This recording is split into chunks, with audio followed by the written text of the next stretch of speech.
Hi மக்களே வணக்கம். யாரெல்லாம் நம்ம சேனலை சப்ஸ்கிரைப் பண்ணலையோ சப்ஸ்கிரைப் பண்ணிக்கங்க. அப்போ தான் நான் போகிற வீடியோவை உங்களால் உடனுக்குடன் பார்க்க முடியும். பிக் பாஸ் சீசன் 9ல் அன்பு கேங் இருந்தது எல்லாருக்குமே தெரியும். இப்போ பார்த்தீங்கன்னா அந்த அன்பு கேங்லேருந்து ஒரு ஹீரோ உருவாயிருக்காருங்க. யாருன்னு கேட்டிங்கன்னா விக்கல்ஸ் விக்ரம் தான். அவர் ஒரு படத்தில் ஹீரோவாக நடிக்க போகிறாரு. அந்த படத்தோட பேர் பார்த்தீங்கன்னா லைட் வெயிட் பேபி. இதில் ஹீரோவாக நடிக்க போகிறாரு இல்லையா? ஸோ இந்த படத்தை கதையை பற்றி கேட்கும்போது பார்த்தீங்கன்னா இது வந்து காமெடி கலந்த காதல் திரைப்படமா. ஸோ இந்த படம் வந்து கண்டிப்பாக எல்லாருக்குமே பிடிக்கும்னு சொல்லியிருக்காரு.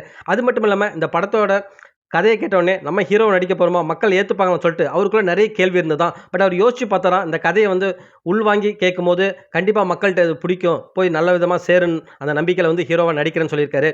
அது மட்டும் இல்லாமல் அந்த அன்பு கேங்லேருந்து ஒரு சிலர் வந்திருந்தாங்க அவரை வாழ்த்துறதுக்கு. யாராருன்னு பார்த்தீங்கன்னா கனி சுபிக்ஷா, அரோரா சின்ஹர் இந்த 3 பேரும் வந்தாங்க. சபரி வர முடியல. ஏன்னா நம்ம எல்லாருமே தெரியும் ஏற்கனவே அவர் தாய்லாந்து போயிருக்காரு. ஸோ அங்கேருந்து அந்த ட்ரிப்பை முடிச்சுட்டு வந்தோடனே கண்டிப்பாக அந்த கூட்டத்தில் சேர்ந்துருவார்.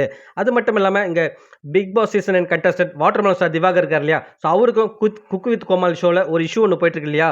மாக்காப்பா, கானா, வினோத், புகழ். ஸோ இதை பற்றி கேட்கும்போது அங்கே என்ன நடந்தது நமக்கு யாருக்குமே தெரியாது. ஸோ நம்ம தெரியாமல் ஒரு விஷயத்த சொல்லக்கூடாது. அது மட்டும் இல்லாமல் அவங்க போலீஸ் ஸ்டேஷனில் கம்ப்ளைண்ட் பண்ணியிருக்காங்க.